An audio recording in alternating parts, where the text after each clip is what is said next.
दोस्तों नमस्कार। मैं श्यामनाथ यादव मिटकरवाली। ये एक पोस्ट है। इसका लेख है, योगी आदित्यनाथ के राज में गो हत्या हो रही है जबकि इन्होंने चोला साधु का पहना हुआ है। अब बताओ कालनेमी राक्षस कौन है? शंकराचार्य अविमुक्तेश्वरानंद। देखिए पोस्ट आप लोग। तो ये जो कुंभ मेले में इन लोग ये जो है शंकराचार्य अविमुक्तेश्वरानंद ये अभी तक स्नान नहीं कर पाए हैं।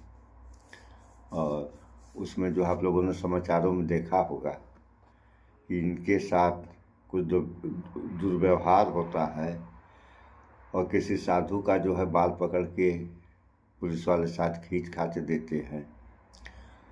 तो इसी के बारे में योगी आदित्यनाथ का ये कहना है। तो कालनेमी था कौन? कालनेमी मिलता है जो है रामायण काल के समय में। उस समय कालनेमी नाम का यह एक राक्षस था जो साधु संतों के कपड़े पहन करके जनता को लूटता था या ठगता था। ये कालनेमी था। तो इन्होंने कहा, तो जब इन्होंने कह दिया तो अब कुछ लोगों को का ये मानना है कि इन्होंने जो है शंकराचार्य अविमुक्तेश्वरानंद को कहा है। और अविमुक्तेश्वरानंद ने क्या कहा, यह भी आप लोगों ने समाचारों में सुनना होगा कि हुमायूं का लड़का है। तो अगर संत ऐसी भाषा बोले तो ये बात तो थोड़ा समझ से बाहर है। और आप लोगों ने पढ़ा है कि दोहा है ना कि संत न छोड़े संतई कोटिक मिले असंत। तो ये जो है ये संतों के लिए दोहा है। और आज के संत कैसे हैं ये आप लोगों के सामने है। अरे संत का नियम कुछ होता है, नियम का पालन अगर संत करे तो संत कहा जाएगा। लेकिन आज के संत जो हैं केवल नाम के संत हैं, काम के तो संत दिखते नहीं हैं। ये केवल अपना फायदा कर रहे हैं। इनसे जनता का क्या फायदा है ये आप जनता खुद ही जानो कि हम जनता का, यानी अब जैसे हम अपने को जनता में, जनता हम भी हैं, आप भी हैं, सारे लोग जनता हैं। तो हम लोगों को इस बारे में तो सोचना या विचार करना ही चाहिए कि इन साधु संतों से हम लोगों का क्या फ़ायदा है। तो क्या फ़ायदा है ये लोग, आप लोग अपना समझे। हमारे समझ में जब बात आ रही है तो हमारे समझ में ये आता है कि इन लोगों के द्वारा जनता का कोई फ़ायदा नहीं, जबकि जनता के द्वारा इन लोगों का फ़ायदा है। अभी देखिए आप, एक है ये बाबा बागेश्वर धाम वाले, इनकी क्या स्थिति थी पहले आप लोग जानते हैं। और आज के समय ये करोड़पति अरबपति हो गए। तो इतना पैसा कहाँ से आया इनके पास? जनता ने ही दिया। तो जनता के द्वारा इनका फ़ायदा हो गया। और इनसे जनता का क्या फ़ायदा हुआ? तो अगर किसी का कोई फ़ायदा हुआ हो तो बताए। हमारे समझ से तो जनता का कोई फ़ायदा नहीं इनसे हुआ। तो ये हाल है। और नहाने के लिए बवाल। और नहाने का नियम होता है, किसी भी काम का नियम है, चाहे आदमी खाना खा रहा है, चाहे नहा रहा है, या कोई भी कर्म कर रहा है, सारे कर्म के जो नियम और तौर तरीके होते हैं। जैसे नहाने का नियम है, नहाने के लिए बवाल है।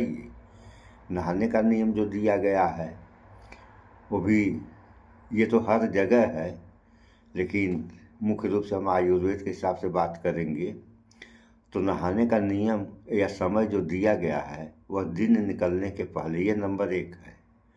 तो इसके बारे में बहुत सारे लोगों का कहना है कि जो दिन निकलने के पहले स्नान होता है वह जो है उसका उपाधि जो है दूध की दी गई है कि यानी ये स्नान दूध के बराबर होता है, यानी दूध से आदमी नहा लिया।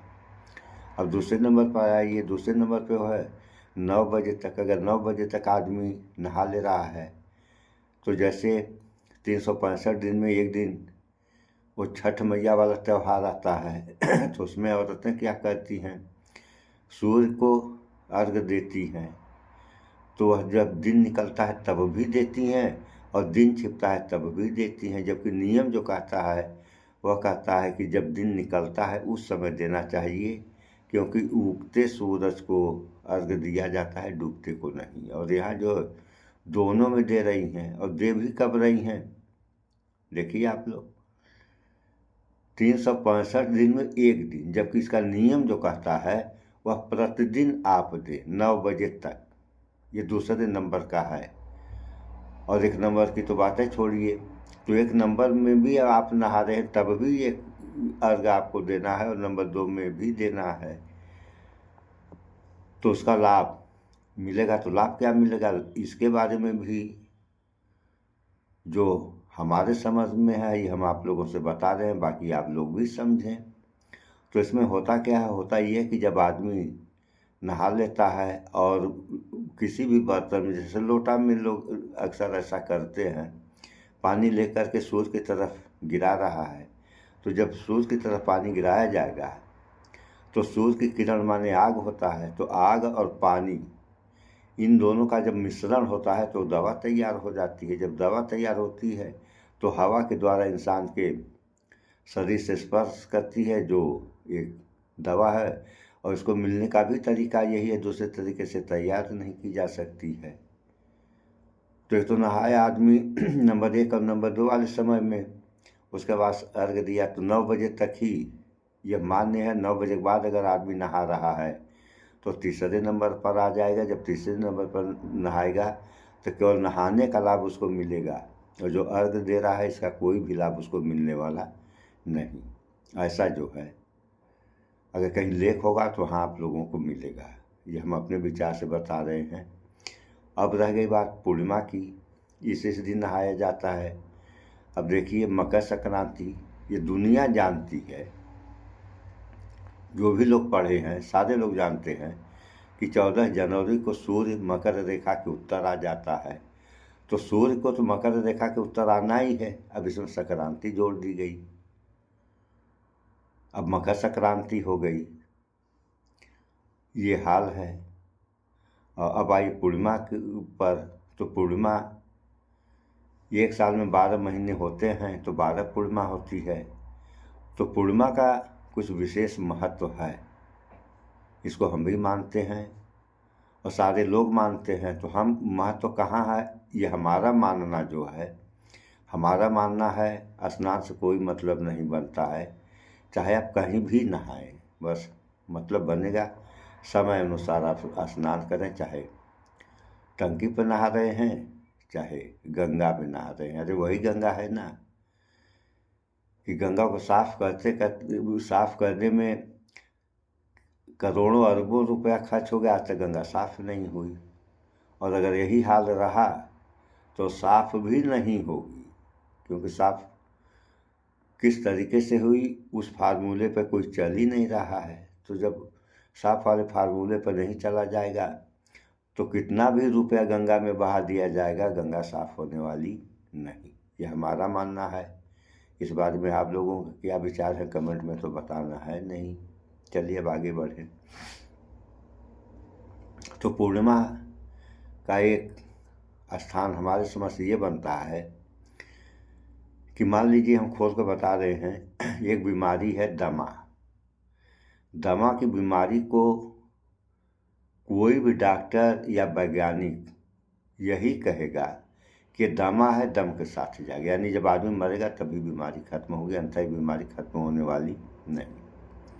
तो एक दवा है जो केवल पूर्णिमा के दिन खिलाई जाएगी। अगर उस दवा को सही तरीके से पूर्णिमा के दिन जो भी दमा का मरीज खा लेगा, उसका दमा जिंदगी भर के लिए खत्म हो जाएगा। शेष जानकारी के लिए इसी चैनल पे आगे आप लोगों को नंबर मिलेगा, आप लोग फ़ोन करके भी पूछ सकते हैं। जहाँ तक संभव होगा हम जवाब देंगे आप लोगों का। तो ये स्थान पूर्णिमा का है। तो पूर्णिमा इस मामले में महत्वपूर्ण है। और नहाने वहाने के बारे में तो हमारे समझ में नहीं आता है, क्योंकि नहाने का समय जो है बस वही है, दिन निकलने के पहले 9 बजे तक, 9 बजे के बाद, चाहे दिन कोई हो। तो ये सब है, थोड़ा सा आप लोग इस समाचार को भी सुन लें। और जो हो रहा है ये विवाद शंकराचार्य का नहीं है दर्शकों, ये विवाद कालनेमी का है। शंकराचार्य विवाद में अब सीधे योगी आदित्यनाथ की एंट्री हो गई है।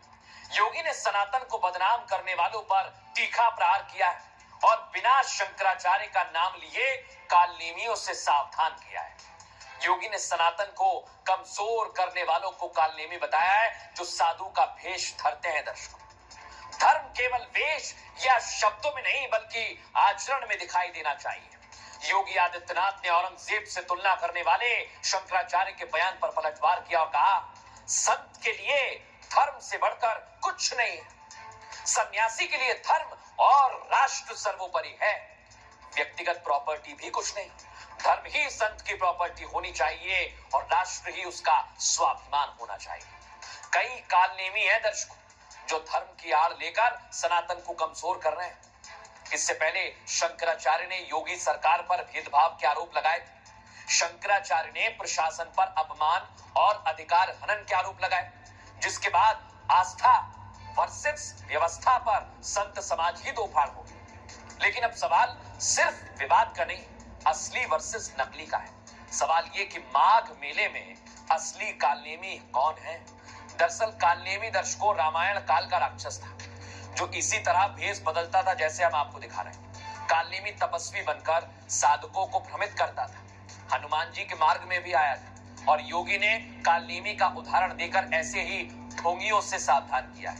लेकिन कई लोग योगी के इस बयान को शंकराचार्य से जोड़ रहे हैं। सुन ले आप लोगों ने, शंकराचार्य ने हुमायूं का बेटा कहा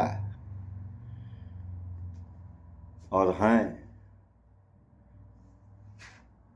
इनका पूरा नाम है अविमुक्तेश्वरानंद सरस्वती, स्वामी अविमुक्तेश्वरानंद सरस्वती, और अपने को संत कहते हैं। और वहाँ जो है लेखों में मिला कि संत न छोड़े संत ही कोटिक मिले असंत।